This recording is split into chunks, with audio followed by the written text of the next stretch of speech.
Welcome to Humphreys of Henley TV, countryside concierge at its finest, and a really warm welcome to Old Luxters, home to Chiltern Vineyard and Brewery. It is the most stunning setting, as you will see, and they produce an incredible amount of award-winning beers, wines, fabulous liqueurs and so on. And it's a wonderfully family-run business, and there is somebody a lot more expert than me to tell you about what they do here. So I'd love to introduce you to Don Eland, who runs the whole operation here, and he's going to share with us some of the history and the background to what goes on at Old Luxters. Good to see you. Hi there. Hi there. So a little bit about family history. Tell us how it all started. So to give you kind of a little bit of the background in a nutshell, effectively the site here used to be a pig farm, so quite different to what it is now. And my mum and dad bought it in 1980. In the nicest way possible, got rid of the pigs, and then we planted some vines here in 1982, and we had the first harvest. So the whole starting the business wasn't the intention to be a vineyard. My dad, if you like, always used to say, or does say, that he was a sort of frustrated farmer. So he wanted to do something in the farming industry. Having bought this lovely estate, he sort of got some advice as to what to do with the now vineyard, and planted some vines. So basically 1982 we planted the vines, and 84 was our first harvest here at Old Luxters, and ever since it's sort of my intention now to sort of build it to new levels. But yeah, I was born on the day we had the very first harvest here in 1984. That's amazing. So quite a significant year all round, really, for the family. It was, indeed. I think my dad says that when I was actually coming back from the hospital with my mum, he was driving around the courtyard on a forklift where all our wine tanks were being delivered. So it's literally, I was born with the business. So the sort of idea is very much, it's exciting for me to take it all on. That's absolutely brilliant. So taking it on, where do you see it going? What do you see happening? So we were kind of talking a little bit earlier, Sam. What the biggest point that I love to promote here at Luxters is genuinely the beauty of the place. So what we do is invite people on tours. I say invite, obviously they're paying customers and we value them hugely, but people come here, they do the tour, and then they stay in the B&B here as well. So my idea is to just invite as many people here as possible to show what we do, show them around the vine, show them around the brewery, and then offer them an extensive tasting of all of our wines and beers and liqueurs that we make, and continue to make the quality that we do. That tasting room is just lovely. It just looks, you've made it into a really sort of welcoming place. So what are the favourites normally when people come? So what we do, we tend to give them a good selection of each of the wines and beers and liqueurs, hence the B&B, so they haven't got to drive too far. But the favourite probably is our English sparkling wine. In England, you may well have heard that it's a huge talking point in the press now. It's almost every weekend I'm reading in the papers something new and exciting about an English sparkling wine. Yeah. So we normally always try and include that, or the pink or the white version on a tasting. And it's a big seller for us because people now really believe in English wine.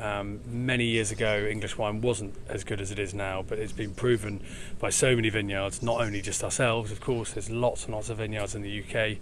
There's over 700 vineyards actually now here. Yeah. The proof is in the pudding when you taste the wine. But sparkling wine is probably the biggest focus point and success in the wines. On the beer could be the Barn Ale. The Barn Ale's got the biggest following, as it was what granted us the Royal Warrant by Her Majesty the Queen in 2007. Fantastic. Which was a big accolade for us, very exciting.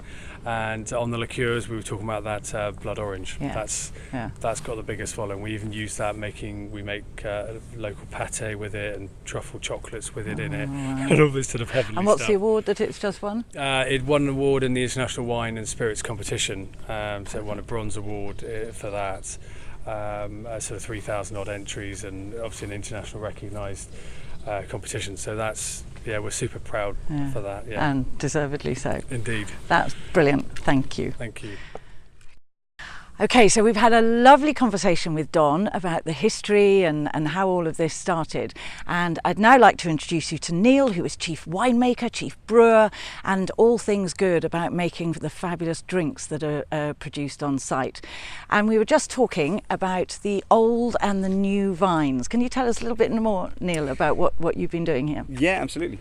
So in the last sort of 10 years or so, the vineyard's gone through kind of a lot of different changes. The old vines that you can see here reached a certain point where they weren't flourishing that well anymore. So we decided that taking the old vines out and putting new vines, which you can see here, they're quite the young vines, and putting new vines in would really kind of help to re-establish the vineyard. Saying that though, we wanted to keep some of the old vines in here to kind of show what old vines look like for a start, but also to kind of work on those old vines to bring them back into fruition. And you can see we've got some good bunch grapes here that are really starting to sort of come out, and as it's starting to sort of really develop. So it's really healthy and flourishing very, very well. Fantastic, because the south of England is really known for its winemaking, Yes. but it's an amazing area up here as well, isn't Yep. it? What's the similarities? What are the differences? The similarities really are the soil systems themselves. So we've got a lot of chalk and a lot of flint within the ground structure itself, which helps to kind of really give a good base structure for the vines. So it's all about what minerals that you can get out of the soil to get really good healthy vines, for them to grow the right way. It's also about the level of moisture within the soil. So it's very important not to have too much moisture, because vines need to actually be stressed a little bit, but also not to have too little moisture. So it's a very, very fine balance of what you've got within the soil to help really have healthy vines. Yeah. The wonders of experience. Absolutely. Absolutely. Yeah. Which also, healthy vines leads to healthy fruit, of course, which lead to good quality wine. Fantastic. And what do you see as the sort of future? What are you concentrating on now for the next few years? Well, for ourselves, we're kind of really concentrating on producing a higher quality wine. Basically, we're producing very high quality wine now, but what we want to do is focus down on really getting everything out of the vineyard and producing really high quality wine. So we're looking at entering into international awards and those sorts of things. We entered up one of our liqueurs in this year, which got a bronze award, which we're very proud of. Absolutely. Which is our blood orange liqueur. But from the wine side of things, we really want to push that side more.